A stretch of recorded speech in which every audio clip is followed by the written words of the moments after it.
안녕하세요. 풍수사주마을입니다. 여러분은 문득 이런 생각이 드신 적 있으신가요? 왜 나이가 들수록 더 힘들어지는 걸까? 자녀들이 독립하고 나니 텅 빈 집에서 혼자 마주하게 되는 적막감, 은퇴 후 찾아오는 정체성의 혼란, 건강에 대한 불안감, 그리고 무엇보다 앞으로 내 삶에는 무엇이 남았을까라는 막막함. 이런 마음의 고통은 왜 우리 스스로가 만들어내는 것일까요? 오늘은 이 깊은 질문에 대해 함께 이야기를 나누어 보려고 해요. 지난 몇 년간 상담실에서 만난 많은 분들이 공통적으로 하신 말씀이 있습니다.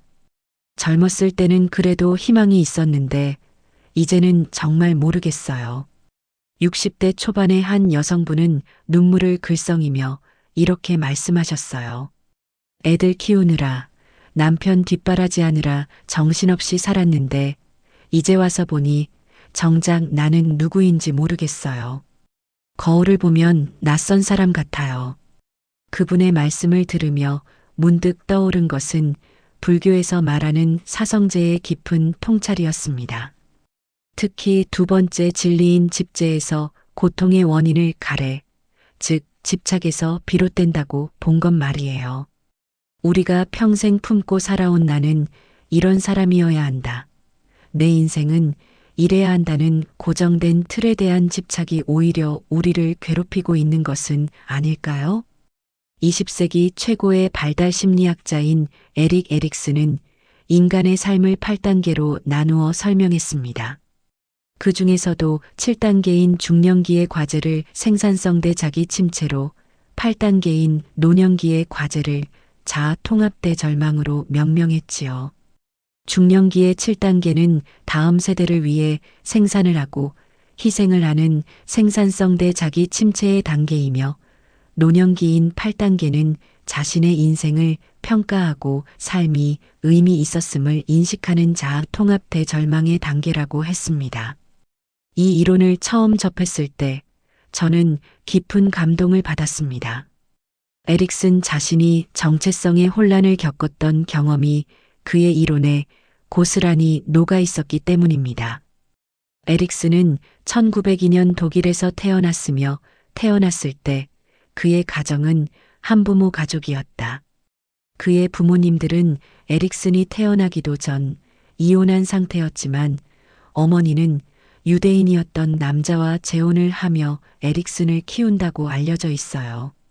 자신의 출생 비밀과 정체성의 혼란을 겪었던 에릭슨이기에 인간의 발달 과정에서 각 시기마다 겪게 되는 위기와 과제를 누구보다 생생하게 이해할 수 있었던 것이죠. 특히 그가 말한 노년기의 자아 통합이란 단순히 과거를 회상하는 것이 아니라 자신의 인생 전체를 하나의 완성된 작품으로 받아들이는 것을 의미합니다. 하지만 현실은 어떨까요? 많은 분들이 은퇴 후 찾아오는 정체성의 혼란을 경험하십니다. 평생 회사원 기마무개로, 아무개 엄마로 살아오다가 갑자기 그 역할들이 사라지면서 나는 도대체 누구인가? 라는 근본적인 질문에 직면하게 되는 거예요. 미국의 한 연구에 따르면 노년기에 이루어지는 은퇴로 인하여 자아 기반이 와해되면서 노인은 정체성 위기에 직면하게 된다는 정체감 위기 이론을 제시하였다고 합니다. 반면 다른 학자는 정체감은 여러 가지 원천에서 파생되므로 은퇴 이후에도 여러 가지 역할을 통하여 정체감을 유지할 수 있다는 정체감 유지 이론을 제시했어요. 두 이론 모두 일리가 있다고 생각됩니다. 어떤 분들은 은퇴 후 완전히 새로운 사람이 된 것처럼 느끼시지만 또 어떤 분들은 오히려 자유로워진 시간을 통해 진정한 자신을 발견하시거든요. 여기서 중요한 것은 바로 의미의 문제입니다. 홀로코스트의 생존자이자 정신과 의사였던 빅터 프랭클은 인간을 움직이는 가장 근본적인 동기를 의미의 의지라고 했습니다. 사람에게 진정 필요한 것은 긴장이 없는 상태가 아니라 가치 있는 목표를 위한 노력과 분투다. 사람에게 필요한 것은 어떤 대가를 치러서라도 긴장을 푸는 게 아니라 성취되기를 기다리고 있는 잠재적 의미를 찾아 끌어내는 것이다라고 그는 말했습니다.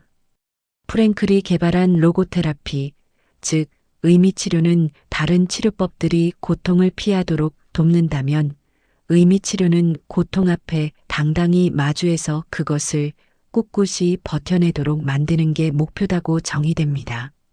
이는 중장년기에 겪는 다양한 고통과 상실에 대처하는 혁신적인 관점을 제시해 줍니다. 실제로 65세에 조기 퇴직을 하신 박 선생님의 이야기를 들어보세요. 처음에는 이제 뭘 하며 살아야 할지 모르겠다며 깊은 우울감에 빠지셨다고 합니다. 그런데 우연히 동네 노인복지관에서 하는 글쓰기 모임에 참여하게 되면서 인생이 완전히 바뀌었어요. 젊었을 때 꿈꿨던 작가의 꿈을 이제야 펼칠 수 있게 됐다며 환하게 웃으시는 모습이 아직도 생생합니다. 박 선생님의 경우가 바로 프랭클이 말한 창조적 가치를 실현한 사례입니다. 책을 쓰거나 의사로서 환자들을 열심히 치료하는 일, 봉사하는 일과 같이 내가 직접 어떤 일을 행하여 의미를 성취해낼 수 있는 것이 바로 창조적 가치예요. 하지만 모든 분들이 새로운 창조적 활동을 할 수 있는 건 아니죠. 그렇다면 몸이 불편하거나 경제적 여건이 어려운 분들은 어떻게 해야 할까요? 여기서 프랭클이 제시한 경험적 가치와 태도적 가치가 중요한 의미를 갖습니다. 경험적 가치는 어떤 일을 경험하거나 어떤 사람을 만남으로써 얻을 수 있는 의미다. 사랑을 통해 기쁨을 경험하는 일, 지는 노후를 보고 감명을 받는 일 등이 여기에 해당한다고 했어요. 74세의 이 할머니는 관절염으로 거동이 불편하셔서 집에만 계시는 시간이 많았습니다. 처음에는 쓸모없는 인간이 됐다며 자책하셨는데 상담을 통해 생각이 바뀌셨어요.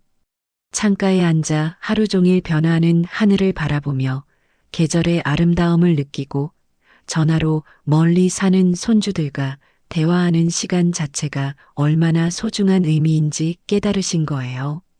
가장 중요한 것은 프랭클이 말한 태도적 가치입니다.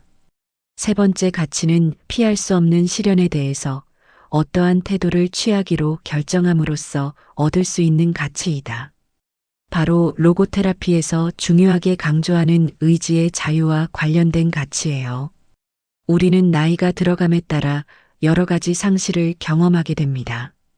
감각적, 신체적 상실, 은퇴에 따른 직업 상실, 가족이나 친구의 죽음, 가정의 상실, 개인적으로 가치 있고 의미 있다고 생각하는 것의 상실 등 그 차원이 다양하며 모든 것은 정상적인 노화에 따른 것들입니다.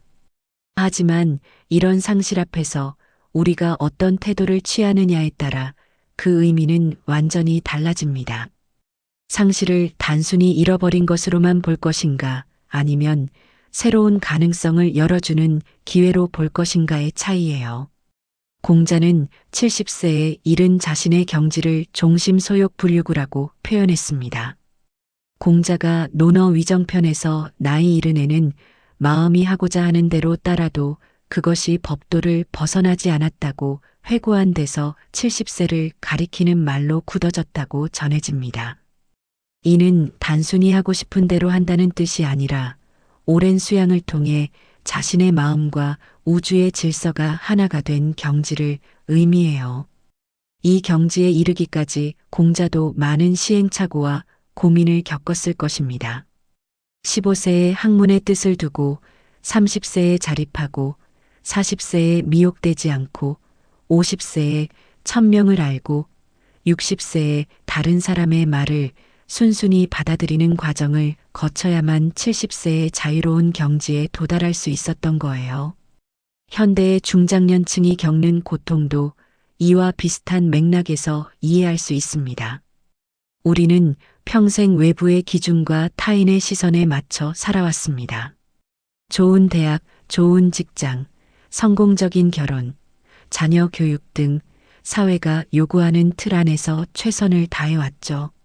그런데 은퇴와 함께 그런 외부 기준들이 사라지면서 정작 진정한 내 모습을 찾지 못해 혼란스러워하는 것입니다. 이때 필요한 것이 바로 불교에서 말하는 내려놓음의 지혜입니다. 해능 스님이 말씀하신 번뇌 즉 보리처럼 지금 겪고 있는 혼란과 고통 자체가 깨달음으로 가는 소중한 재료가 될 수 있어요. 우리가 지금까지 자신이라고 여겨왔던 역할들, 정체성들을 조금씩 내려놓으면서 더 본질적인 자아를 발견할 수 있는 기회가 되는 것이죠. 하부 새로운 의미 찾기와 진정한 자유. 장자 역시 이런 통찰을 제시했습니다. 성인은 마음이 거울과 같아 있는 그대로를 비추되 집착하지 않는다는 말처럼 우리 안에 고통을 만들어내는 내면의 반응이 외부 상황보다 더 큰 영향을 준다는 것을 깨달아야 해요. 실제로 같은 은퇴 상황을 겪어도 어떤 분은 해방감을 느끼시고 어떤 분은 절망감에 빠지시잖아요. 현대 심리학에서도 이를 뒷받침하는 연구들이 많습니다.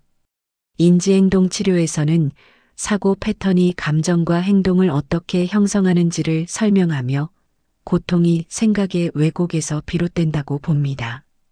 우리가 이제 나는 쓸모없어졌다. 앞으로 남은 건 기다림뿐이다라는 부정적 사고에 갇혀 있으면 그것이 현실이 되어버리는 것이죠. 실제로 한국보건사회연구원이 2019년 발표한 보고서에 따르면 은퇴자는 일하는 중고령층에 비해 우울증을 겪을 확률이 높은 것으로 나타났습니다. 연구팀은 제한된 사회활동과 대인관계의 축소가 우울함의 주된 원인 중 하나라고 봤어요. 우리나라 사람들에게는 일이 개인과 사회를 연결하는 통로로서 큰 역할을 하는데 은퇴 후에는 이 연결망이 단절되어 자아정체감을 잃게 된다는 것입니다. 하지만 여기서 중요한 것은 관점의 전환입니다. 연결망의 단절을 상실로만 볼 것이 아니라 새로운 연결의 기회로 바라볼 수 있어야 해요. 실제로 노사발전재단 중장년 일자리 희망센터에서 심리 상담을 받은 많은 분들이 이런 전환점을 경험하셨다고 합니다. 건설업계에서 일하던 50대 김 씨는 갑작스러운 퇴직으로 깊은 우울에 빠졌었어요. 처음에는 상담이 필요 없다며 거부하셨지만 결국 10회에 걸친 심리 상담을 받으시게 됐습니다. 상담을 통해 자신을 돌아보는 시간을 가지면서 내가 평생 건물을 짓는 일만 해왔는데 이제는 사람 사이의 관계를 쌓는 일을 해보고 싶다는 새로운 꿈을 발견하셨어요. 지금은 지역 봉사단체에서 활동하며 제2의 인생을 즐겁게 보내고 계십니다. 이런 변화의 핵심에는 프랭클이 말한 인간의 자기 거리두기 능력이 있습니다. 이것은 자기 자신을 보고 수용하고 제어하고 그려볼 수 있는 능력이에요. 우리는 미리 결정되어 있거나 이미 완성된 인간이 아닙니다. 유전적 요인, 심리적 요인, 사회적 요인의 영향을 받지만 그것들이 우리의 정체성을 완전히 규정하지는 않아요. 특히 노년기에는 이런 자유가 더욱 중요해집니다. 젊었을 때는 생계를 위해, 가족을 위해 어쩔 수 없이 선택해야 했던 일들이 많았다면 이제는 좀 더 자유롭게 자신의 가치와 신념에 따라 선택할 수 있는 여유가 생긴 거예요. 하지만 이런 자유가 때로는 부담스럽게 느껴질 수도 있습니다. 이제 뭘 해야 할지 모르겠다는 말씀을 하시는 분들이 많은 이유이기도 해요. 이럴 때 필요한 것이 바로 점진적인 의미 찾기 과정입니다. 프랭클은 삶의 의미를 발견하는 세 가지 방법을 제시했어요. 첫째는 창조적 가치, 둘째는 경험적 가치, 셋째는 태도적 가치입니다. 대부분의 분들이 첫 번째 창조적 가치만 생각하시는데 실제로는 두 번째와 세 번째가 더 접근하기 쉽고 일상적인 방법들이에요. 경험적 가치의 예를 들어보면 손주들과 함께 보내는 시간의 소중함을 느끼는 것, 젊었을 때는 바빠서 제대로 보지 못했던 계절의 변화를 감상하는 것, 오랜 친구와 나누는 깊은 대화 등이 모두 여기에 해당합니다. 특히 사랑은 수동적으로 아주 쉽게 의미를 얻을 수 있는 근원적인 현상이라고 프랭클은 간조했어요. 실제로 78세의 최 할아버지는 부인을 간병하시면서 60년 함께 산 아내를 돌보는 것이 내 인생의 마지막 사명이라고 말씀하셨습니다. 힘들고 고된 간병 생활이지만 그 속에서 부부 사랑의 진정한 의미를 발견하고 계시는 거예요. 이것이 바로 경험적 가치를 통한 의미 발견의 사례입니다. 세 번째 태도적 가치는 더욱 깊은 차원의 의미입니다. 피할 수 없는 고통과 상실 앞에서 어떤 태도를 취할 것인가의 문제예요. 건강이 나빠졌을 때, 사랑하는 사람을 잃었을 때, 경제적 어려움에 처했을 때, 우리는 그 상황 자체를 바꿀 수는 없을지 몰라도 그에 대한 우리의 태도는 선택할 수 있습니다. 암 투병을 하시는 68세 박 여사님의 이야기가 특히 인상 깊었어요. 처음에는 왜 하필 내게 이런 일이 생겼나 원망만 했는데 치료받으면서 만난 다른 환자분들을 보니 내가 얼마나 많은 축복을 받고 살았는지 깨달았어요. 이제는 하루하루가 선물같이 느껴져요라고 말씀하시더라고요. 이것이 바로 태도적 가치를 통해 고통을 의미로 전환한 사례입니다. 에릭슨의 발달 이론에서도 이런 관점을 찾을 수 있어요. 노년기의 발달 과제인 자아통합대 절망에서 자아통합이란 자신의 과거와 현재의 인생을 바라던 대로 살았다고 받아들이고 만족스럽고 의미 있게 생각하여 다가올 죽음을 인정하고 기다리는 태도를 갖는 것입니다. 하지만 여기서 중요한 것은 바라던 대로 살았다는 표현의 의미예요. 이것이 모든 꿈을 이루었다는 뜻은 아닙니다. 오히려 이루지 못한 것들까지 포함해서 자신의 인생 전체를 하나의 완성된 이야기로 받아들이는 것을 의미해요. 공자가 말한 70세의 경지도 마찬가지입니다. 마음이 하고자 하는 대로 따라도 법도를 벗어나지 않는다는 것은 욕망을 마음대로 분출한다는 뜻이 아니라 오랜 수양을 통해 개인의 욕구와 사회의 질서가 자연스럽게 조화를 이루는 경지를 말하는 거예요. 현실적으로 우리 모두가 공자나 에릭슨의 이론에서 말하는 이상적인 경지에 도달할 수는 없을지도 모릅니다.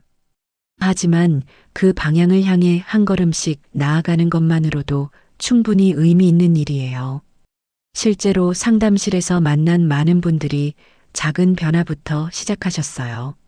매일 아침 일기를 쓰기 시작한 분, 오랫동안 소원했던 형제와 연락을 다시 하게 된 분, 젊었을 때 포기했던 취미를 다시 시작한 분들. 이런 작은 실천들이 모여 삶의 의미를 새롭게 발견하는 계기가 되었습니다. 특히 인간관계의 재정비는 노년기 의미 찾기에서 핵심적인 요소입니다. 은퇴 후 노년기는 활동 반경이 직장에서 가정으로 전환되어 인간관계가 줄어들고 사회 참여도가 낮아지는 시기입니다. 또 배우자와 함께 보내는 시간이 늘고 자녀가 결혼에 출가하는 등 가족관계의 지형이 급변하는 때이기도 해요.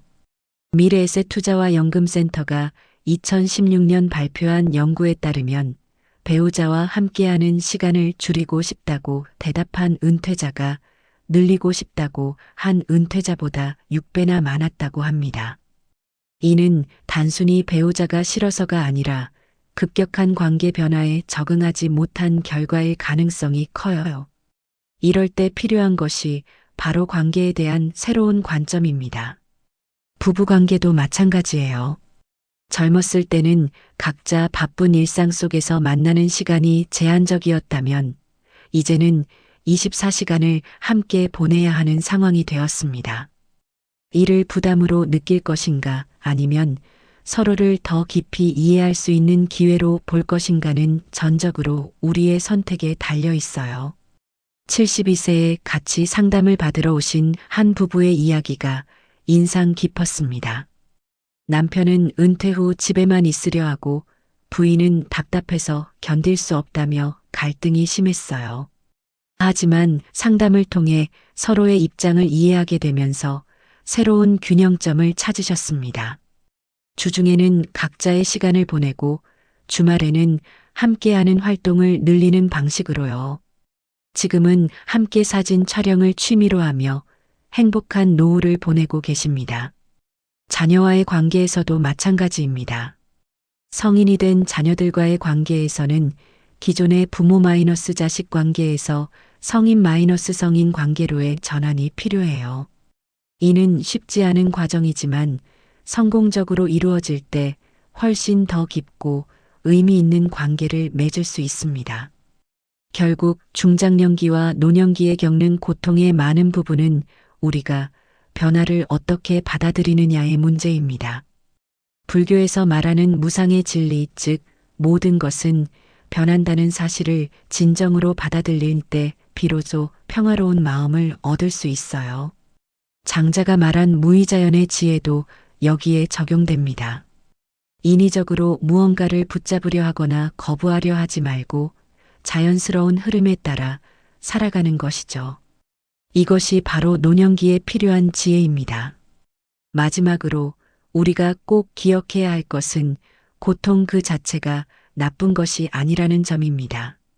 프랭클의 말처럼 고통은 우리에게 삶의 의미를 찾을 수 있는 기회를 제공해 주기도 해요. 중요한 것은 그 고통을 어떻게 바라보고 어떤 의미를 부여하느냐 하는 것입니다.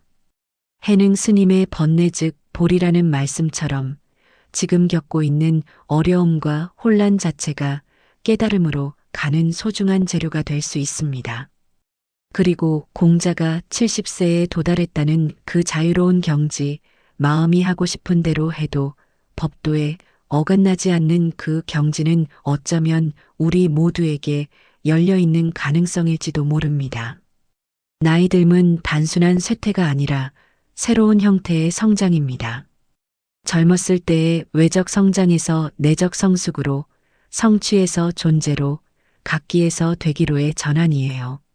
이런 관점에서 바라본다면 우리가 지금 겪고 있는 모든 경험들이 더없이 소중한 의미를 갖게 됩니다.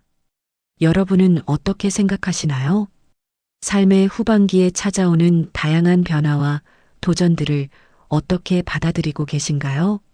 혹시 지금 겪고 계신 어려움 속에서도 새로운 의미의 씨앗을 발견하실 수 있을까요? 그리고 진정한 자유와 평화에 한 걸음 더 가까워지기 위해 오늘부터 시작할 수 있는 작은 실천은 무엇일까요? 여러분의 소중한 이야기도 나눠주세요.